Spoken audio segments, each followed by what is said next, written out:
Suntem în Los Cristianos, mâncăm înghețată, ne plimbăm pe faleză și ascultăm muzicanții stradali. Și o să vorbesc și despre niște locuri bune de mâncat aici în Los Cristianos.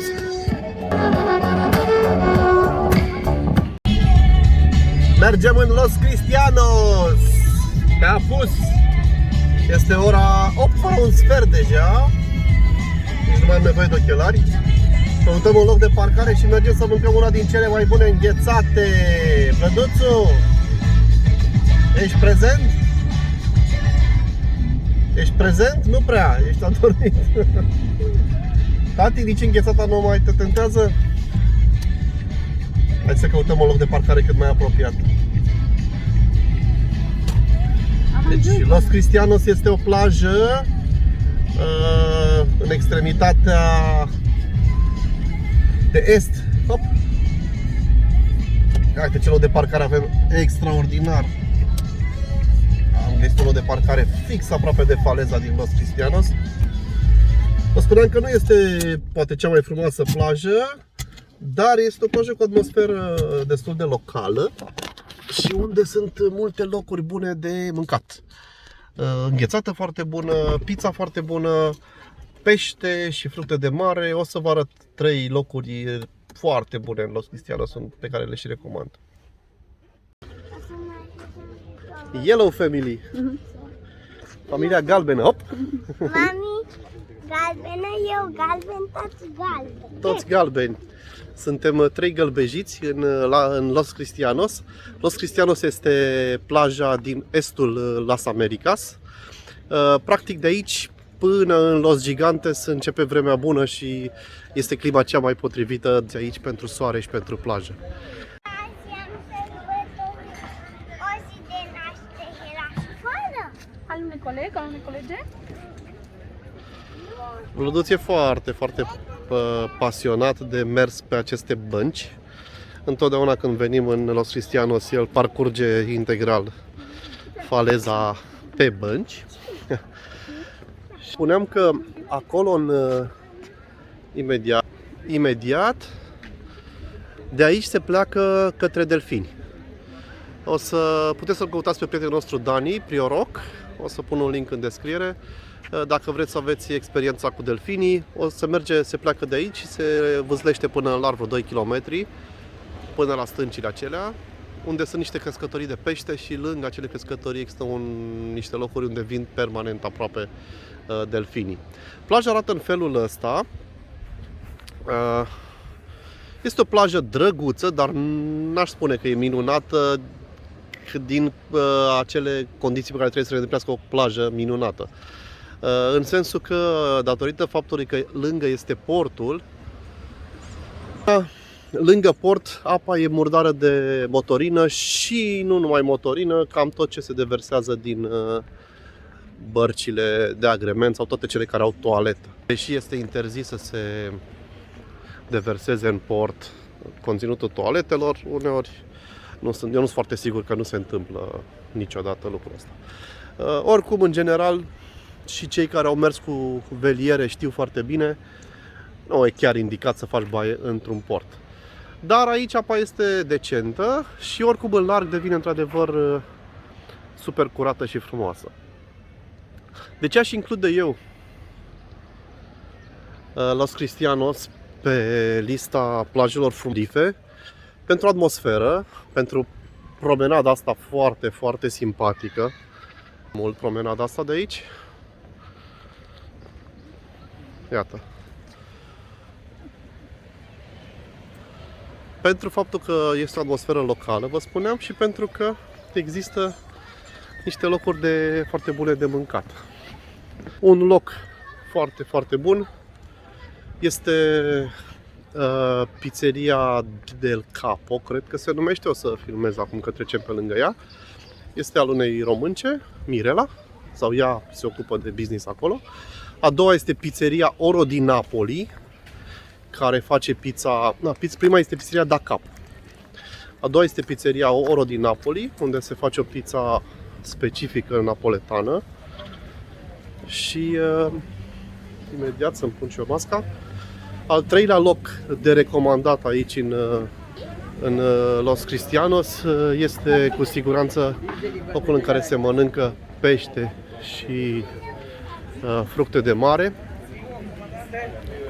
O să ajungem și acolo. Ce fain e copacul ăsta. Pila, am un lapsus. Cum se numește locul cu pește și fructe de mare de aici? Elsine, la Elsine. Aici am mâncat, cred că acum vreo ani, când am venit pe insulă prima dată și mi-a plăcut foarte mult locul. Este un foarte simplu, se gătește rapid, simplu și bun. Și de obicei proaspăt, adică cred că tot timpul e proaspăt. Ce găsiți aici? Un meniu dintr-o pagină, format dintr-o pagină, vreo 7-8 feluri, respectiv sepie, caracatiță, pește, sardine, ton și cam atât. Iar varianta de este cartofi prăjiți sau cartofi canarioți. Au un mojo verde și un mojo verde, și un mojo roșu. Sosurile lor verde și roșu, care sunt printre cele mai bune pe care le-am mâncat la un restaurant, în top 5 să spunem.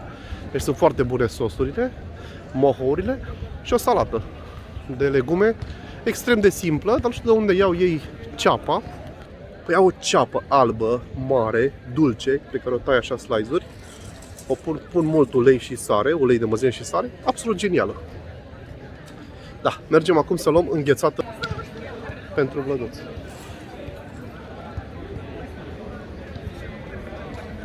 Hai să luăm înghețată!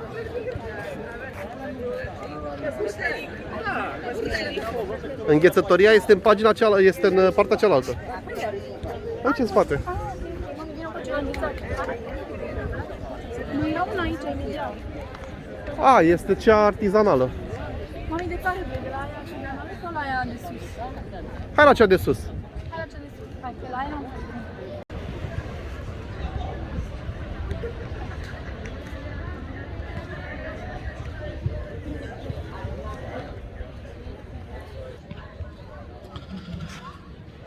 Totul e închis. Am nimerit o zi în care toate sunt închise. Pizzeria din Napoli, Oro din Napoli închisă, pizzeria Da Capo închisă, înghețătoria cu înghețată artizanală închisă, înghețătoria cu înghețată neartizanală, dar foarte bună, închisă, Elsine deschis. Admirăm pomul ăsta mov fabulos și cumpărăm o înghețată de asta de la turiști, cum s-ar spune, de pe marginea Palezei, care e decentă, dar nu e nimic special. Asta e, trebuie să... Mi-am promis piticului că iau înghețată. Trebuie să mă țin de cuvânt. Aici am ajuns, ca gelateria artigianale Creperia. E bună. E bună și asta. Hai să nu fim chiar cărcotași. E chiar bună. Și au de mango, exact de care își dorește plăduț. Ia uite, tati. E mango, da, din mango. Probabil niște... ceva mai puțin pe aici, vezi?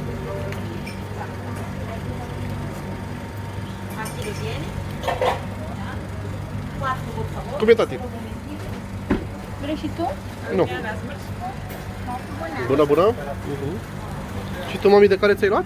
Pistachio. Pistachio. Gracias. Hasta luego. luego. Hola. Hai că doi la mine. E bună. E bună. Chiar bună înghețata. Bravo. Mă bucur. Antanis.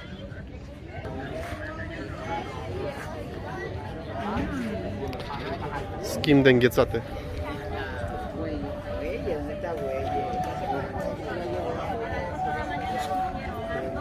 Ca timp, dai și mie un pic să gust din asta de mango? Stai așa.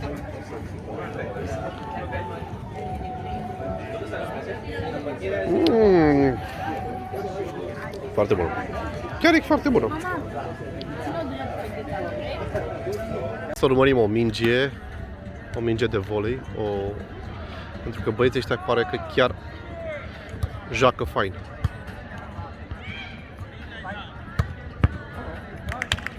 Da.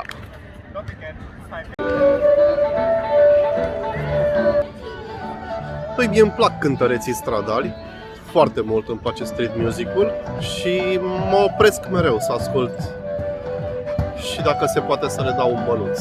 Mie mi se pare că e ceea ce trebuie și o stradă sau o zonă pietonală fără atmosferă e foarte seacă.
Bonito, muchas gracias.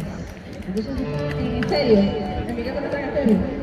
Oye, la mejor versión de ti no la conociste tú, porque siempre me frenaste con tu pésima actitud. Nunca pude ser quien era por amarte a tu manera. Me olvidé hasta de ser yo.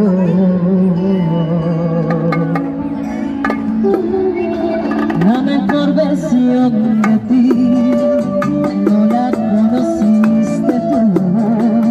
Reconozco bien tu fallo es propio de tu corazón. Por complejos de ser reír, mi forma devastadora.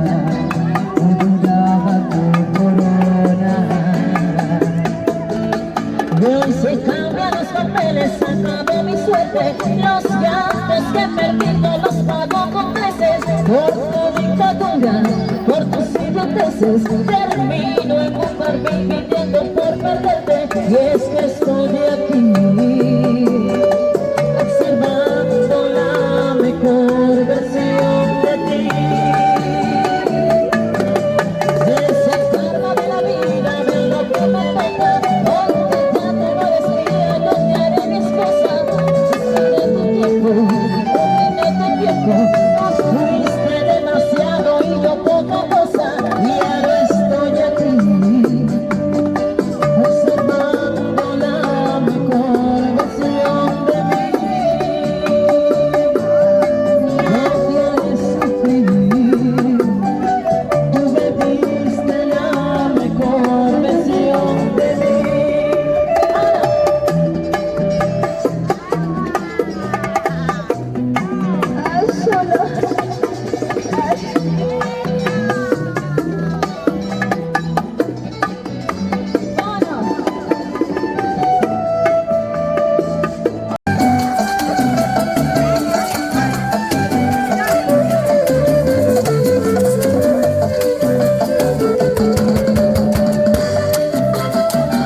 Bine, cam vai mit drin am Platz.